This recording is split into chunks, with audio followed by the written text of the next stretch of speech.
Hello, everyone. Welcome to the DEI lecture series. This month, we're going to be discussing supporting the LGBTQ community, a guide to inclusive language with Hempel with Grand River Solutions. Emma is a senior solutions specialist at Grand River Solution. And Emma serves as a Title IX coordinator for campuses across the country with over 10 years of experience in higher education field. She previously served as the Title IX coordinator and LGBTQ coordinator for the State University at New York at New Paltz. Additionally, she's been working as a trainer for the LGBTQ plus center in of the Hudson Valley, developing and implementing cultural responsiveness workshops for local organizations, companies, and communities at large. Her expertise has been recognized through numerous conference presentations where she shares insights and best practices to address the unique challenges faced by the LGBTQ plus community, especially those impacted by sexual violence. Without further ado, I will have Emma take it away. Thank you, Emma. Amazing. Thank you so much, Evan. Thank you for the introduction, and hello to all of my friends and colleagues who are tuning in right now or perhaps are listening after this event. Very excited to be with you all here for the next hour or so to talk about some really important information and certainly some topics that I am very, very passionate about. As Evan shared, I work for a company called Grand River Solutions. I do a lot of Title IX and equity work, as well as focusing on support in the DEI range, specifically for LGBTQ plus individuals. As an out and proud member of the LGBTQ plus community, it's really important that we have these very crucial conversations, especially on college campuses, so we can learn how we can best support the students that we serve or work with, our colleagues, and even individuals in our personal life and our personal experiences. So, a couple of housekeeping things before I dive into some of our content for today.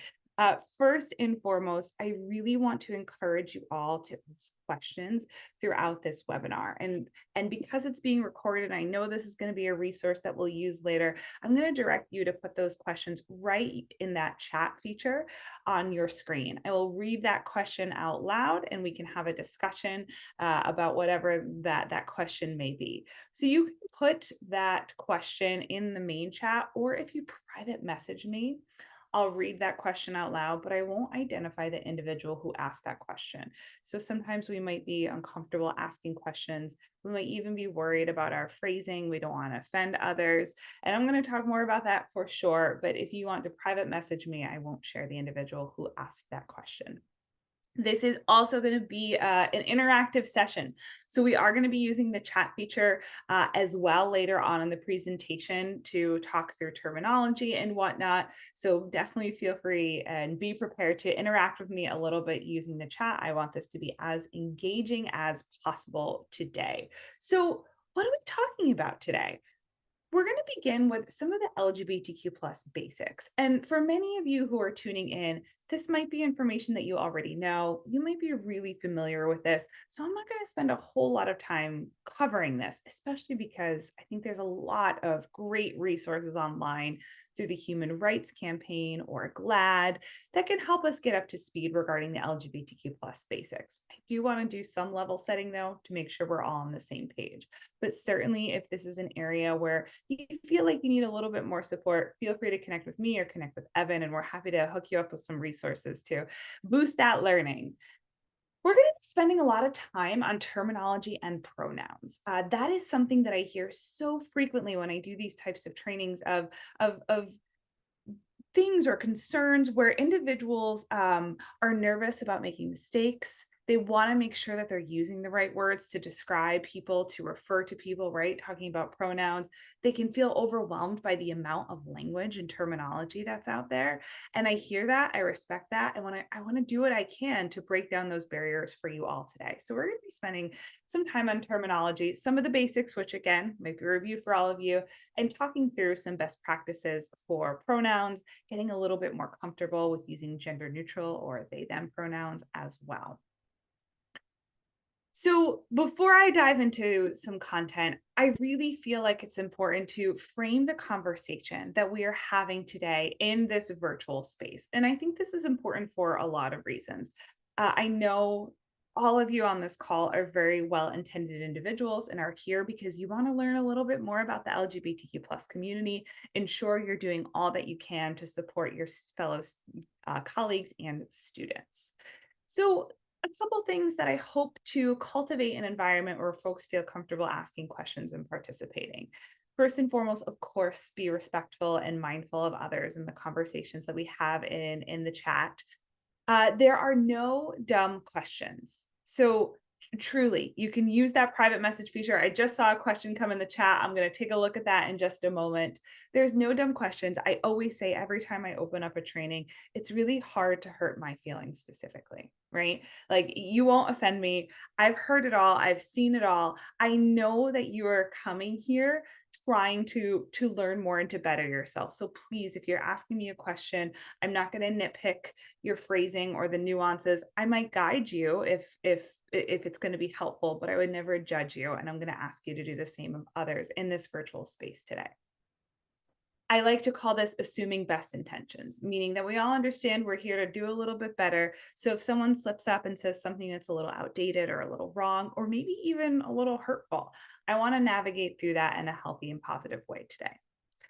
And of course, anything else, if there's anything else that's going to make you feel more comfortable today, feel free to drop it in the chat. Yeah, and I see someone put a great question in the chat, and it's best practices for communications and forms that we send for students in admissions about dead names and records. I'm going to put a pin in that because I'm going to talk a little bit about some challenges with forms that might come up towards the end of the presentation, but that is a fantastic question.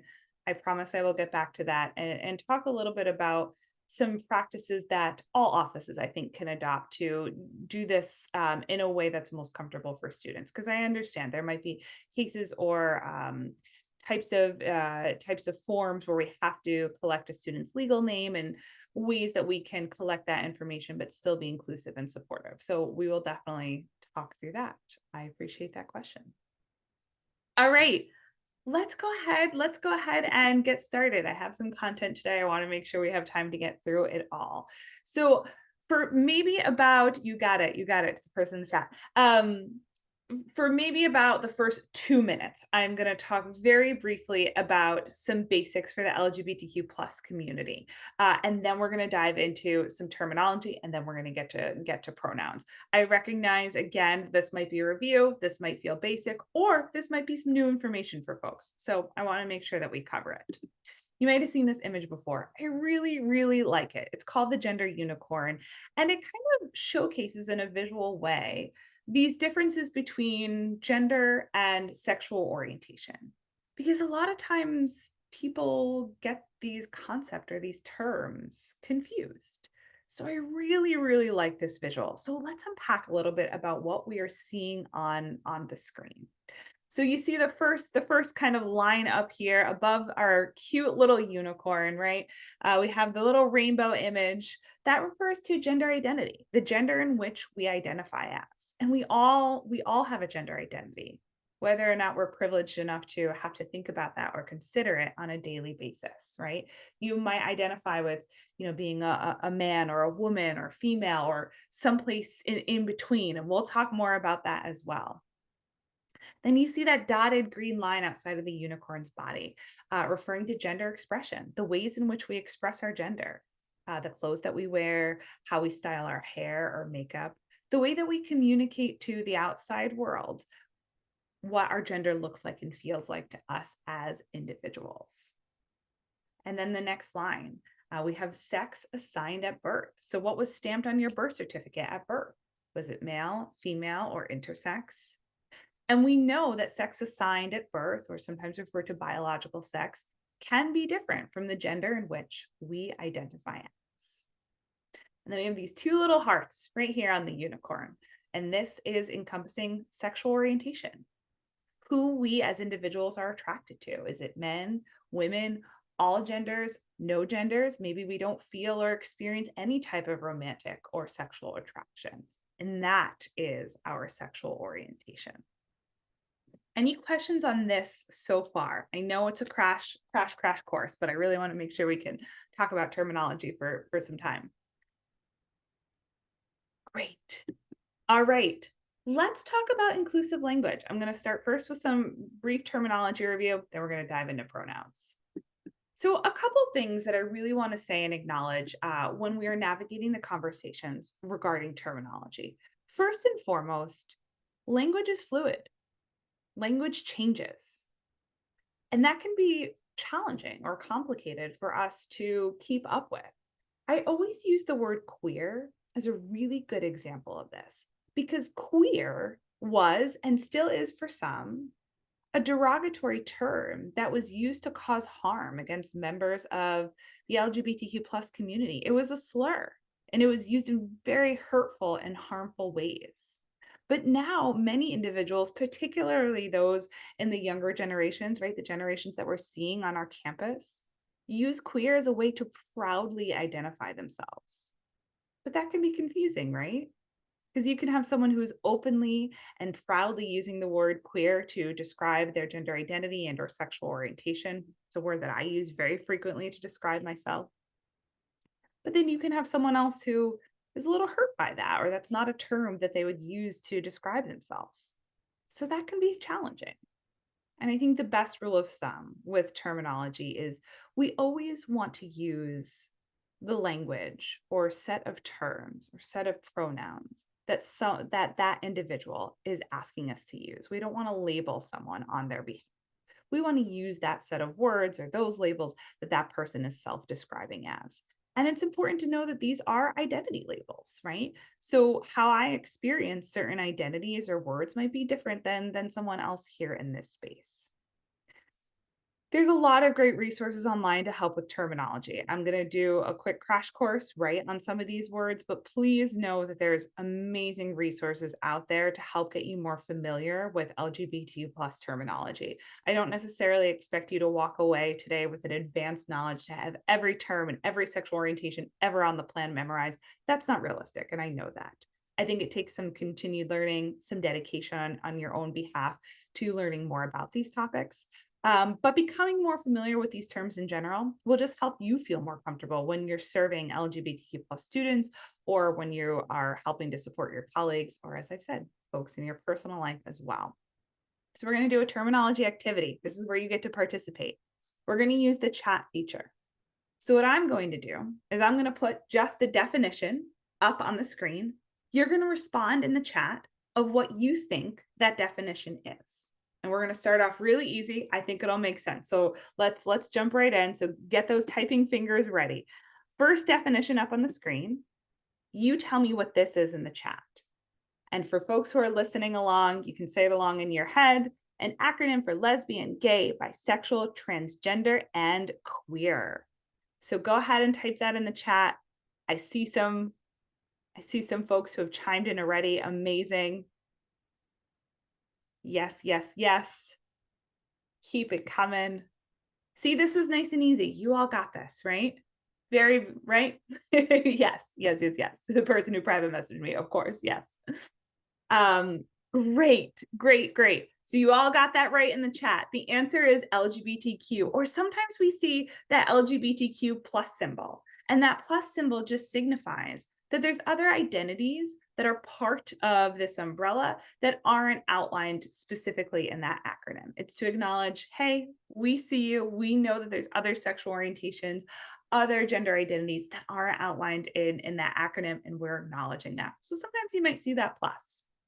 Sometimes you might also see things like LGBTQIA plus as well, and we'll talk more about that. All right, you all crushed it the first time. Let's keep going because I have a couple of these. All right, next definition is up here on the screen. Chime in the chat. I want to see everyone's answers here. An inherent, enduring, emotional, romantic, or sexual attraction to other people.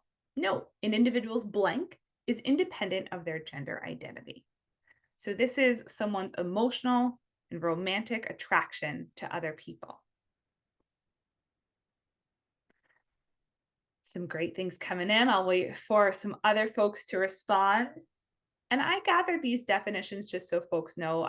They're mostly from the Human Rights Campaign and GLAAD. Both of them have online glossaries. So I kind of cherry picked the definitions that I feel are the best fit for our conversation today. Yeah, some great things coming in. Sexual orientation, right? This refers to our romantic or sexual attraction to other individuals. And we know that there's a lot of sexual orientations that can fall under this umbrella, which we are going to talk about now. So that's your hint for some of these next definitions coming up. All right, next one is up on your screen. A person who is emotionally, romantically, or sexually attracted to members of the same gender. Men, women, and non-binary people may use this term to describe themselves. Go ahead and let me know what that is in the chat. Someone who is attracted to someone of the same gender. So this can refer to men who are attracted to men, women who are attracted to women, right? And non-binary people may use this term as well. I see some things coming in the chat, but I'm looking for something a little different here. And queer isn't wrong. You are technically correct. We're going to talk about that, but I'm referring specifically a little bit more narrow to a sexual orientation here. Yeah, exactly. So gay, right? Refers to someone who's attracted of the same gender. Now, gay can be a little confusing, and you're not wrong with queer, right? I agree that queer could be used interchangeably here, but sometimes also queer, which we'll get to, can also refer to someone's gender identity as well. So focusing specifically on gay and sexual orientation for the time being. I think when we're talking about gay, a lot of individuals used to think of gay as referring to specifically men who are attracted to other men, right? But we now know that it's a little bit more of an umbrella term, and as the definition says, men, women, and non-binary may use this term to describe themselves. I know someone might have dropped in the chat the phrase homosexual. Again, you're not wrong, but that term is a little bit outdated, and that's something that a lot of folks in the LGBTQ plus community don't really use anymore, that term homosexual. But you aren't wrong there either. All right, let's keep going with some more sexual orientations. So right up here on the screen, often called ACE for short, this refers to a complete or partial lack of sexual attraction or lack of interest in sexual activity with others. Blank exists on a spectrum, and blank people may experience no, little, or conditional sexual attraction. What do we think this is? Yes, yes, yes. You all are on top of it. To the person who private messaged me, you're not cheating, but I recognize you have a high level of knowledge, but you're good. You're good. you're helping us out. We love it. You are all correct. Asexual. I think one thing that I always like to point out with folks who identify as asexual is that it can be a spectrum, right? That someone can have zero attraction to other individuals, or they might feel it in a partial or limited way. And that's important to acknowledge. Asexual. Great, great. All right, we're gonna get a little bit more complicated with these next two definitions, but you all have got this. Next one up on your screen. Person who is emotionally, romantically, or sexually attracted to more than one sex, gender, or gender identity, though not necessarily simultaneously, in the same way, or to the same degree. This is your hint here. Sometimes used interchangeably with pansexual. So this is someone who is attracted to more than one gender, right? So you can be attracted to men, to women, folks who are non-binary. Some great things coming in. And your hint here, you know what it's not, right? Sometimes used interchangeably with pansexual. So we can cross that one off our minds, and we'll talk about what pansexual means too. Yeah, so the correct answer is bisexual. And for many of us, when we hear the word bisexual, we think of someone who's attracted to both men and women, right? The definition that I see a little bit more commonly looks a little bit about what's put up on your screen, saying that you can be attracted to more than one sex, gender identity, right? Now, I also sometimes hear this next definition, which I'm just going to give you because I want to talk through. I sometimes hear the words pansexual and bisexual be used interchangeably. So let's unpack this a little more. Pansexual is defined or describes someone who has the potential for emotional, romantic, or sexual attraction to people of any gender, though not necessarily simultaneously in the same way or same degree. Sometimes used interchangeably with bisexual. So you might be really confused by these. And one important thing, and I know I emphasized this at the beginning, we always want to use the words or the labels that that individual is using to describe themselves. A lot of individuals who identify as pansexual, they might refer to themselves as gender blind, meaning that gender doesn't necessarily play a role in their sexual or romantic attraction to others. I think historically, and I don't want to get too down this rabbit hole, but I think historically, right, as I mentioned before, bisexual might have referred to someone who's attracted to both men and women, right? But it's become a little bit more encompassed to include people of multiple gender identities. And we're going to talk more about gender identity as well coming up here. All right, we got a couple more. So let's keep going. You all are doing wonderfully. So, switching gears just a little bit, I'm not going to tell you how. Next definition is up. One's innermost concept of self as female, male, a blend of both or neither, and how individuals perceive themselves and what they call themselves. One's blank can be different from their sex assigned at birth. Good job. Keep them coming. Yes, and this is a topic that we mentioned a little bit when we were talking about the gender unicorn. I've definitely said in passing for sure. Yes, good work. And some people are private messaging me their definitions too. That is okay. I want you to feel comfortable in this space. So I see a lot that came in. Gender identity is the correct answer here. The gender that we identify as. And again, we all have a gender identity, right? All right, keep going. I think I saw this one pop up in the chat earlier, so let's make sure we have an understanding of this. A term used to describe a person whose gender identity aligns with those typically associated with the sex assigned to them at birth. So I, for example, identify as this, right? Female, right? Was stamped on my birth certificate, and I still identify with being female, woman, right? Today. Yes, yes. Great, great, great. So cisgender is the correct answer. I saw someone put cis in the chat. You're correct. Sometimes that's used as an abbreviation. So cisgender, someone whose gender identity aligns with what was assigned to them at birth, their sex assigned at birth. Compared to this next definition, an umbrella term used for people whose gender identity and or expression is different from cultural expectations or different from the sex that they were assigned at birth. Very important to acknowledge that being blank doesn't imply any specific sexual orientation. They might identify as being straight, gay, lesbian, bisexual, etc. What do we think this is? So the opposite of cisgender, right? This is a term for someone whose gender identity and or expression is different from the sex that they were assigned at birth.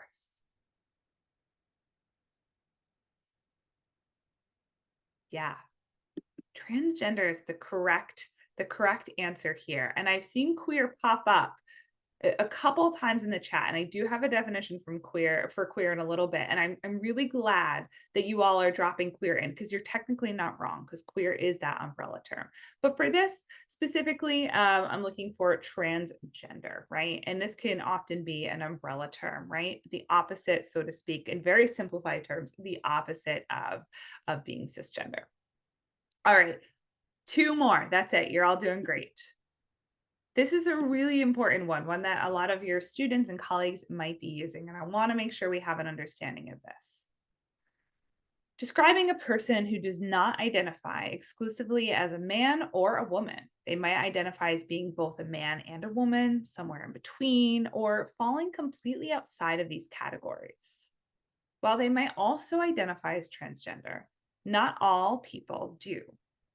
They can also be used as an umbrella term to encompass other identities such as agender, bigender, genderqueer, gender fluid. What do we think this is? Someone who doesn't identify as either a man or a woman, maybe a blend of both or neither. Yeah, yeah, okay, yes, yes. So the answer I'm looking for here is non-binary, right? Referring specifically to individuals who might be identifying as no gender or a blend of both or neither. And sometimes, because I saw some other things coming in the chat, sometimes non-binary is an umbrella term to encompass things like gender non-conforming or gender queer or gender fluid, right? Um, Really, really, really good. And again, I know and I recognize that I'm just providing the basics today, and there's a lot more terms that I'm not going through today. I have one last one, but I definitely encourage you to continue this learning journey. All right. So last definition that I really want to dive into pronouns. So this is a term, and your hint before I read it, something we've talked about, something that a lot of you have said in the chat. A term people often use to express a spectrum of identities, so gender identity and or sexual orientation, that are counter to the mainstream. So this is often used as a catch-all to include many people, including those who do not identify as exclusively straight and or folks who are non-binary or gender expansive identities. This is your hint, right? I'm laughing at the exclamation point and the excitedness in the chat. This term was previously used as a slur, right? That's your hint, but it has been reclaimed by many parts of the LGBTQ plus movement. Yes. And the correct answer here, as many of you said, some of you private messaged me, is queer, right? And truly, I do think queer is very common to be a catch-all to refer to gender identity, sexual orientation. So a lot of you chimed in with the term queer when we were talking about sexual orientation, when we were talking about being non-binary or transgender, even some certain sexual orientations. And you weren't wrong, right? Because it's often kind of like a catch-all, right? So you were not incorrect there when you put that in the chat. But here's the official definition of queer. And again, I encourage you to kind of continue your learning, pull up some glossaries from reputable sites, because I know that there's other words and identities out there. I just wanted to level set with some basic ones. But I want to make sure we talk about pronouns. This is a very, very important topic of conversation. And I think something that folks who might not have as much experience struggle with a little bit. So let's unpack this as well. So you let me know in the chat. Why is it important that we ask for pronouns? Type this in the chat. Why is it important that we ask for pronouns, that we're mindful about pronouns? Let me know in the chat. And I think there's a couple right answers here.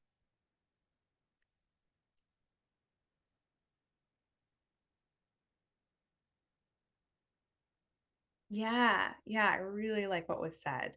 To make sure that everyone feels included. 100%. Someone private messaged me to not make assumptions. Yes, because we don't want to make an incorrect assumption about the way that someone identifies. Yeah, another really great thing, and this is always something I really like to emphasize, so thank you for this. To create a safe space where we acknowledge individuals, right? To establish an inclusive environment, to let individuals know that we see you, we accept you, right? We're here to support you. And this is important, right? It's important that we establish those comfortable environments in our classrooms or other academic spaces, social spaces, and whatnot. So I want to talk about some positive ways that we can ask for pronouns, and let me know what those are. What are some positive ways that we can ask for pronouns? How can we collect this information in a way that feels comfortable for individuals? What does this look like? And I think similar to my previous question, let me know in the chat, by the way, what are positive ways we can ask for pronouns? I think similar to my previous question, there's a lot of different ways that we can approach this. And I also recognize it can vary based upon the setting that we're in, right? If we're, teaching 100-person lecture class versus having a one-on-one meeting with a student. Yeah, some really, really great things coming in the chat. Share your own first. Yes. I think mirroring your own pronouns is great.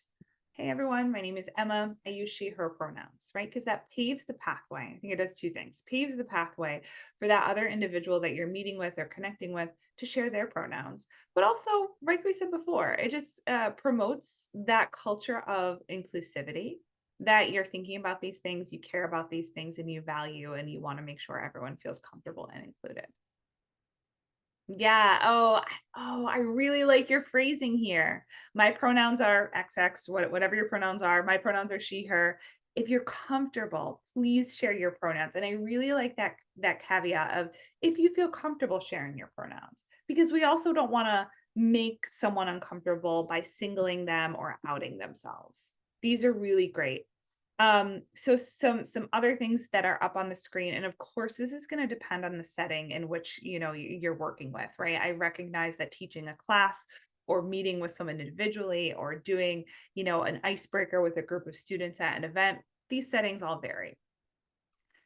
You can be very, simple and direct. It doesn't have to be muddy. What are your pronouns, or which set of pronouns do you use if you feel comfortable sharing? Modeling it, which we discussed. Hey, I'm Emma. I use she, her pronouns. So nice to meet you all today. What if you forget? It's a student you've met with before. Maybe it was last semester. Maybe you didn't write it down. You're not sure. You just want to check in. Hey, if you feel comfortable, can you remind me which pronouns you like for yourself? Incorporate it as part of icebreakers or introductions, right? If you're leading a classroom activity on the first day of class and you're asking students to go around the room and share their name, their hometown, their major, their favorite thing about, I don't know, whatever the case may be, throw their pronouns in there, right? Your name, your pronouns, if you feel comfortable sharing, your hometown, your major, right? So lump it in as part of an icebreaker activity.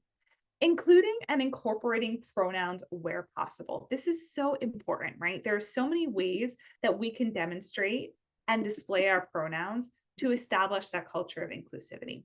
Email signatures. You might already be doing this. This is huge. Drop them in there. Takes no effort from you. Some people will read it, some people won't even see it. But again, very important. Your Zoom display name, right? You can set your pronouns in your Zoom account. You can add them to your name or other, if you're using Teams or another, virtual platform. Name tag. So, if you have an event where you have those write-in name tags, you can instruct people to include their pronouns on there. Social media profiles, whether it's, professional LinkedIn, maybe even your personal profile, right? Instagram a couple years ago added a specific line in the bio for folks to encourage pronouns. They are, encouraging users on their platforms as well to be inclusive. Business cards, you can throw business cards on there. I know not too many people might use business cards anymore, but always like to include it. Biographies, resumes, etc. Right? Anytime I present at a conference or I'm doing a training, I always throw my pronouns in my bio or in my description. And anywhere else, right? And this might be specific to the type of work that you do. Talk a little bit about some best practices, and I want to talk about what happens when we make a mistake, and then we're going to do some pronoun practice together collectively as a group, because I think practice makes perfect with pronouns. So I think some general best guiding practices that we can have: introduce yourself with your name and with your pronouns, right? So always, start that off. And once you do it more, you kind of get in the habit of doing it, right? I don't even really think about it anymore. Almost always the words that come out of my mouth are, hi, my name is Emma, I use she, her pronouns. And I don't even think about it. It's not something that I have to remind myself of. If you're not sure what someone's pronouns are, we don't want to assume, we don't want to make assumptions. Maybe they've told you already and you forgot. Maybe you're not sure. Maybe you're meeting them for the first time. We want to ask and check in all the ways that we talked about. Lastly, and this is so incredibly important, you want to be comfortable with gender neutral pronouns, using they, them, theirs.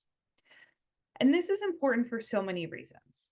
First, we might have individuals in our lives, in our professional work and our personal work, right, that use they, them, theirs as a set of pronouns, right? But a lot of individuals, if they're not sure of someone's pronouns, instead of labeling them or making incorrect assumptions, might just speak in general and use they, them pronouns, right? Evan was just here. They were picking up their library book. I hope they made it back to their residence hall room because maybe I don't remember Evan's pronouns, right? So just using the gender neutral. I think it's also really important to be comfortable with this so that you don't stumble over it, right? If you have a student in your class or a colleague or a friend who uses they them pronouns, you don't want to stumble over it. A lot of individuals as well, and I like to add this too, might just use someone's name in place of pronouns if they're not sure. And I think that's okay too. I recognize that sometimes that can feel clunky or redundant, right? Maybe Emma was just here. Emma left Emma's water bottle. I hope Emma comes back to get Emma's water bottle, right? So I didn't use any pronouns, but I did say a name 4 times. So I recognize that can be that can be clunky, and that's why we tend to use pronouns in place of someone's name when we are referring to someone, but they are not using their name. So we're going to come back to getting more comfortable with they them pronouns, and we're going to do some practice as a group because if it's not something you're comfortable with, I want to get you there. But before I dive into that, I also really like to recognize and acknowledge this concept of neo-pronouns. So neo-pronouns are also pronouns, and they include those pronouns besides the ones that are most commonly used in particular language, right? I think we are probably all familiar with she, her, and he, him, and also they, them, theirs. As one's pronouns are ultimately a reflection of their personal identity, the number and types of neopronouns that someone may use is limitless. So there's a couple of examples of neopronouns that are up here, right, on the screen, right? But I also recognize that there's others that are not represented. If you want to do more research on this, you can do a quick Google search. And there's differing sets of neopronouns that you might hear. And you might be asking, you might feel overwhelmed by this. And I want to give you some context of the frequency and what neopronouns look like in the grand scheme of things. So in a 2020 report by the Trevor Project, which is a great LGBTQ resource for youth in the United States, so ages 13 to 24, encompassing a lot of traditional age college students, of course, about 4% of individuals are using neopronouns, and adults also use them as well, of course. So while you might hear this and while it might come up and it's important to be mindful of them, it's not something that is incredibly overcommon, but certainly worth acknowledging and being mindful of. So what happens when you make a mistake? You're working with a student in your class, and they have told you, hi professor or hi academic advisor, my name is Emma and I use they them pronouns. And you are leading a classroom activity and you said, oh, what Emma said was so great. I really liked her insight. She was spot on. And you're like, crap. Emma already told me that they use they them pronouns. What can you do? So a couple of recommendations I have. I think you want to acknowledge and correct in the moment if you catch yourself quickly, right? Oh, I know Emma's answer was right. They did a really good job. Correcting yourself in the moment, acknowledge it. If you're in a one-on-one setting, take accountability. You want to apologize, quickly move on. Try not to make that same mistake in the future, but you don't want to go over the top, right? So let's say I'm having a conversation with Evan. I use the wrong pronouns with Evan. What I do not want to do is say, Evan, I am so sorry. I really didn't mean to make that mistake. Pronouns are just so hard for me. I've been working really hard. I really don't like those they them pronouns. It's really complicated. I've been working on it, but I'm really, really sorry. Because what have I just done? I've now put Evan in a position where Evan has to comfort me. And I'm the one who just made this mistake, right? Because now Evan might feel like, oh, it's okay, Emma. I know you're working hard, right? And that's not what we want to do. We don't want to make it about ourselves. Acknowledge it and try not to repeat the mistake in the future. Practice those pronouns, think about it, and be mindful of not repeating that mistake. Speaking of practicing pronouns, we're going to do an activity together collectively to practice pronouns. So what I want you to do, make sure you're on mute. I don't even know if you can come off mute because we're in webinar form, but make sure you stay on mute. I want you to read the following statements that I'm going to put up on the screen out loud, but I want you to change all of the gendered language to be gender neutral. Reading it out loud is really key, though. Even if you're softly whispering, if you're in a space with other people, reading it out loud really kind of emphasizes in our brain what it can look and feel like, and also is going to mirror what a typical interaction in person might look like. So again, I'm going to put a phrase up on the screen. You are going to correct that phrase in your mind and replace all of that gendered language to gender neutral language. Keep yourself on mute. Let's just jump right in. I think you'll understand the activity. Okay, so the first phrase is up on the screen. She has to meet with her advisor today. I hope she isn't nervous. So take a couple seconds. And for my folks who are listening in, and use gender neutral language and read that phrase out loud. And I'll give folks a couple seconds here. Yeah, so this one would read, they have to meet with their advisor today. I hope they aren't nervous. All right, get the idea? We'll do a couple of these. Next one up on the screen. At the beginning of the meeting, she told me her name was Taylor. Read that out loud.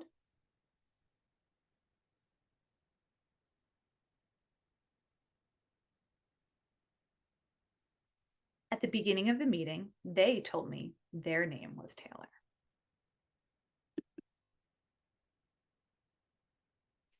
A little bit harder. He told me he never went to the party because he fell asleep on his bed.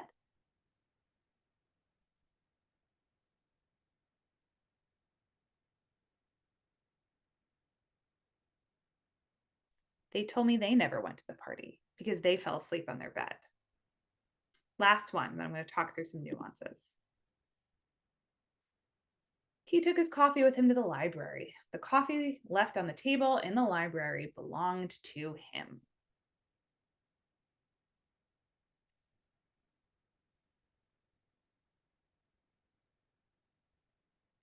So this one would read, they took their coffee with them to the library. The coffee left on the table in the library belonged to them.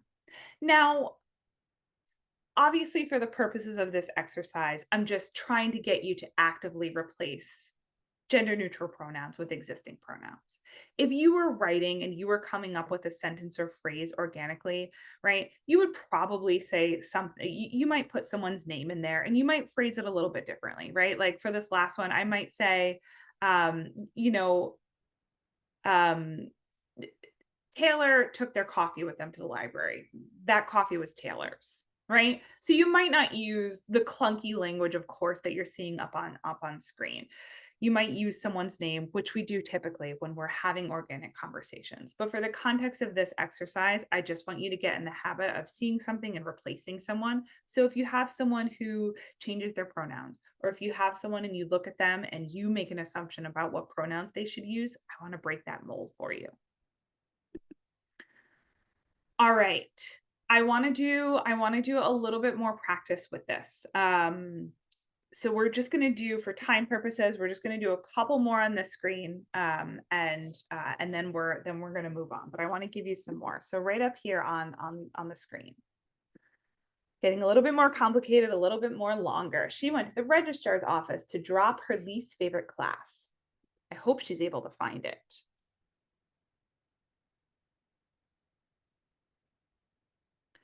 They went to the registrar's office to drop their least favorite class. I hope they're able to find it.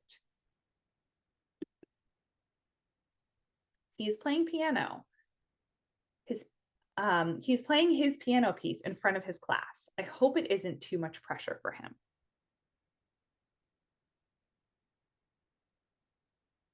They are playing piano, their piano piece in front of their class. I hope it isn't too much pressure for them. So there's a lot more on the screen. I'm going to pop them up. You will, so for my folks who might be watching or listening to this webinar afterwards, you have these up on the screen. Feel free to pause and kind of go through these amongst yourselves. I will also say you can get a copy of the slides as well. to do more practice. So you'll have this as a resource. I want to move on to the next slide though, because we focused a lot on pronouns and I want to expand this a little bit. I agree. So someone put in the chat here, my feeling is that over time, the singular they, them, theirs is going to win out and become standard usage. Um, it- I think of course, I don't know what the future brings, but I think it's certainly going to become significantly more commonplace than it is already. And we see that, right? Like if we think of the evolution of they, them, theirs pronouns over the past like 10 years, it's becoming so much more normalized, so much more common for many reasons, but even little things, right? Like the APA editing guide, the American Psychological Association editing guide, saying that it is, in fact, grammatically correct to use they, them, their pronouns in a singular sense. Or Merriam Webster's dictionary, like 6 years ago, adding it as, in their dictionary, saying that this is, in fact, a singular pronoun and it is grammatically correct to use it there. So we know it's becoming so much more correct and more commonplace. I also think, though, to the point in the chat, I think it simplifies things. I know it's hard to break habit, right? But if you think of things like policy or ways things are written, and we have things like his or her form, it's so much easier to just say their form. So I agree. I don't know if it's necessarily going to replace everything, right? But I think it will continue to become more commonplace. So if you're not comfortable with this, the time is now to keep practicing, and you'll have these slides to refer back to, and I'm going to give you some other tips as well. So thinking about this conversation, and this relates to that question about what we do about forms, but I'm going to answer that even more specifically, but thinking about some ways that we can just be gender inclusive in general with our communications. And I'm going to, same thing as the last slide, put a couple of these up, give you some resources. So the example on the slide says both female and male students can access this resource. So what are some different ways that we can say that? Think about that in your mind. Both male and female students can access this resource. There's a couple different things. I would probably say all students can access this resource, or just, yeah, thanks to the person in the chat. Yeah, all students can access this resource. Students can access this resource. Anyone can access this resource. Totally, right? And again, I think we simplified it, right? To Vince's point in the chat, I think we simplified it. So I see this a lot on websites, in policies, in directions. He/she, always. He/she can visit our office during 9 to 5. We can replace this with so many things. Students can visit our office during 9 to 5. We are open 9 to 5. Anyone can visit our office during 9 to 5. They can visit 9 to 5. You get the idea.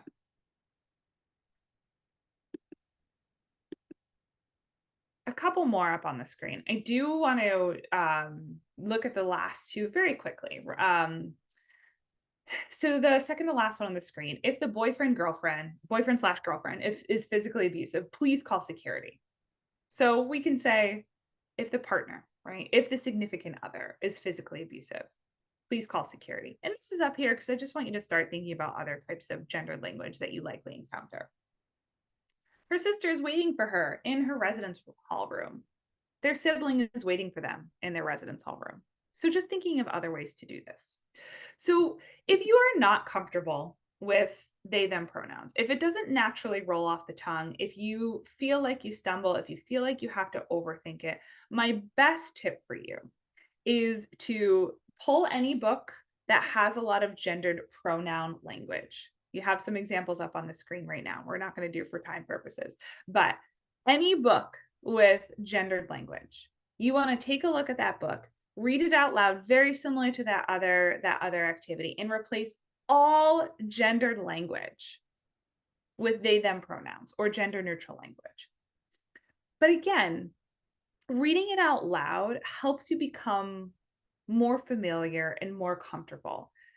My goal for you, if you're not already there yet, is I want you to be comfortable using they, them pronouns so that when you have a student in your class, when you have a colleague in your department, excuse me, when you have someone who uses they, them pronouns, I don't want you to be in a position where you're not comfortable and you unintentionally misgender someone, right? I want to avoid that.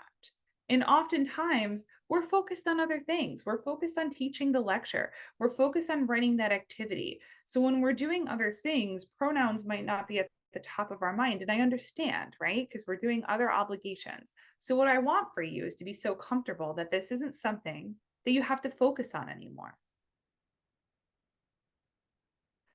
Um, Someone asked in the chat, why does the relationship need to be defined in the abusive situation? Oftentimes, individuals do not define the relationship with terms or parameters. Oh, totally. Yeah, that all of these were just kind of random sentences, and I was trying to incorporate different departments on campus. So I put in something about campus police or campus security. So that's why I gave the, that. But certainly, not all relationships are abusive, and I'm certainly not suggesting that LGBTQ relationships specifically are abusive. It was just a simple sentence that I put on the screen as an exercise. Hope that clarifies. So, and bonus points for anyone who can tell me in the chat what book these excerpts on your screen are from. And again, I encourage you to come back and read these out loud. And I pulled these specifically, someone private messaged me, yes, To Kill a Mockingbird. Yes, yes, yes. I pulled these specifically because there's a lot of gender language in this. Yes, yes, thanks, Stephanie, you got it. But really, any book that you have on your nightstand, give it a practice. And again, it's not going to feel as organic as it would when you're speaking, because obviously these pieces of literature were written with pronouns. So it might feel a little clunky, but it's still really good practice. So some general best practices for pronouns, inclusivity, terminology. I'm going to go through these, tackle that first question in the chat, and then open it up to other questions before we wrap up today. So some general best practices for inclusivity. We don't want to make assumptions, and this is so broad. We don't want to make assumptions about someone's pronouns. We don't want to make assumptions about the way that someone identifies. Even if we know a student well and we know the gender of their significant other, we don't want to make assumptions about their sexual orientation. We don't want to just look at someone and make assumptions. I can't tell you how many times people meet with me and look at me and just automatically assume that I'm straight, right? And then what happens, right, is it puts me in this position where someone makes an assumption about the gender of my spouse or my significant other, and it's like, oh, hey, like, what's your husband up to? And then I have to correct them, and then I have to decide if I'm going to put myself in a position where I feel comfortable outing myself and say, oh, actually, it's my wife or whoever, right? So we don't want to make assumptions. It causes so much harm. Update your policies, forms, and websites to be gender inclusive. So I want to talk about what this means and what this could look like. Certainly, if you have language and forms, brochures, websites like the he/she, right? You want to replace that with they or the student. Be inclusive in that way. I also recommend, where possible, where practicable, where it makes sense, to add a line for pronouns and preferred or chosen names. So you might be in an office space, right? So I do a similar training a lot with like health service offices. You might be in a space, and I'm going to use health services. I think it's a really good example where you need to know someone's legal or dead name, because you have to bill their insurance and whatever the case may be. So I understand there might be instances, and I know admissions is probably one of them, where you have to collect someone's legal name, but also give them the opportunity to provide a preferred or chosen name that they feel comfortable with you using to refer to them in the office. So if there's a way that we can collect that information as well, in addition to anything that we have to legally do, right? Like I'll have conversations with folks, same thing, like folks in financial aid, right? And admissions, right? Where you might have to collect someone's legal name for the purposes to make sure their FAFSA lines up, right? But if there's a way that we can also collect someone's chosen name so that any letters or communications use that individual's name to establish that culture. And the same thing with pronouns as well. Although if you're doing mass communications, you really might not have pronouns too often in there. So I think focusing on the name. And I don't know internally what your system is too, about if you collect this information in your internal systems, if you use Banner or PeopleSoft or anything like that.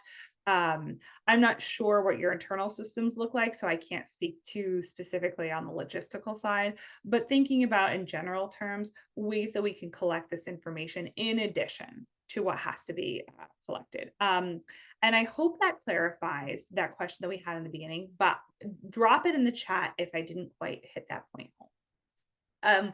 A couple of other quick best practices while folks are thinking of other questions or clarifying questions. Do what you can to partner with LGBTQ plus organizations, right? Show your willingness to engage with the LGBTQ plus community. Folks who are on campus. I know Evan's an outstanding resource. There might be local LGBTQ organizations, student clubs that you can partner up with. Always continue your learning. This learning is not done. Additional trainings, research online. This is a lot of what I do for a living, right? I'm part of the LGBTQ plus community, right? I've said that many times, and I'm constantly having to learn. I'm constantly having to be mindful about new terminology, new ways that we approach conversations, and that's okay. But we want to be open to that continued learning. Thinking about ways that we can demonstrate our support, right? Is it something little, like putting a small or large, rainbow flag or a LGBTQ flag in your waiting room area, right? Is it something where you can show up to LGBTQ campus events to show your support, to say, hi, I see the work that you're doing. I support you, right? I'm an ally and I want to do what I can to encourage the success on the campus. Thinking about, when you're on social media and there's something, negative that could have happened in the news to negatively impact trans individuals. Can you share that? Can you have conversations? Can you promote awareness about all the ways we can demonstrate support? And as we talked about, incorporate pronouns. All right, we have, I think, 2 minutes left for questions. So if folks have questions, feel free to drop those in the chat. And again, you can private message me questions as well.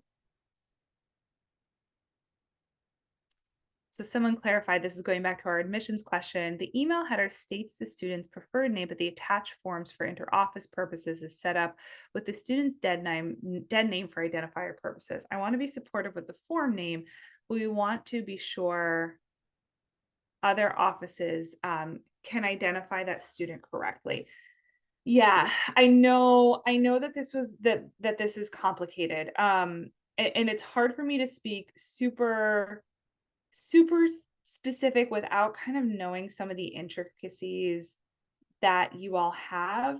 What I would recommend doing is at like a division level, anyone who's in kind of like your enrollment management, right? Because I assume that this forms and information at least at the applicant stage or the prospective student stage, right? It's admissions, it's financial aid, it's student account, it's some of those basic offices. So you want to also collaborate with them to see how they're sharing and getting information, because there might be a way that you can simply refer to the student's preferred name and only use like their ID number or something like that. So that's what I encourage you to kind of brainstorm and talk to other colleges who have been doing this really well. I'm also happy to brainstorm as well, but I just don't know some of the specific things. Yes. So someone asked, can you please help to explain the LGBTQIA2S+? Yes. So I remember talking about early on, we might see different types of acronyms out there. So I think LGBTQ+ is a really, really common one. So let's kind of go through some of the letters that you put up on the screen, because you might see longer acronyms, and I want to quickly go through those before we wrap up. So we know the L is lesbian, we know the G is gay, B is for bisexual, T is for transgender, queer, so Q is for queer, sometimes questioning, but more commonly queer. I is for intersex. The A is for asexual. And that 2S is for two-spirit. And of course, the plus, as we talked about, denotes other gender identities or sexual orientations that haven't previously been identified. But really, really, really good question. I know I'm out of time, so I'm going to pass it over to Evan quickly, but thank you all so much. I really appreciated your contributions. Thank you for being present for this very important session today. It was great to connect you all. We really value feedback, so feel free to scan that QR code if you want to provide feedback on the session. Evan, anything you want to say to wrap us up? That was absolutely brilliant and a wonderful resource that we're gonna have. Thank you so much, Emma. Really wonderful. For everybody who's watching in the future, or watching now, this will be recorded and available on our YouTube page and will be sent out to your department leads. Thank you all so much for coming. And once again, thank you, Emma. This was absolutely fantastic presentation. Thank you, everyone. Bye.